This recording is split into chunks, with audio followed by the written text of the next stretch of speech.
കേന്ദ്രമന്ത്രി സുരേഷ് ഗോപിയുടെ പുലിപ്പല്ലുമാലയിൽ വനംവകുപ്പ് പ്രാഥമിക അന്വേഷണം ആരംഭിച്ചു. പരാതിക്കാരനായ യൂത്ത് കോൺഗ്രസ് നേതാവ് എ മുഹമ്മദ് ഹാഷിമിന്റെ മൊഴി രേഖപ്പെടുത്തും. സാധ്യമാകുന്ന തെളിവുകളും സമർപ്പിക്കാൻ നിർദ്ദേശം നൽകി. നട്രാജ് പരശുറാം വിശദാംശം നൽകും.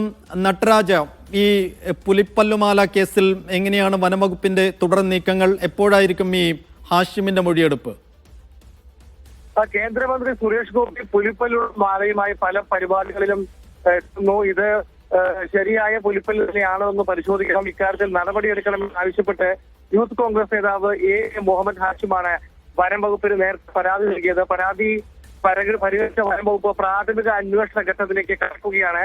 വരുന്ന 21-ാം തീയതി തൃശൂർ പട്ടിക്കാട് റേഞ്ച് ഫോറസ്റ്റ് ഓഫീസറുടെ മുന്നിൽ ഹാജരാകാനാണ് പരാതിക്കാരന് നോട്ടീസ് നൽകിയിരിക്കുന്നത്.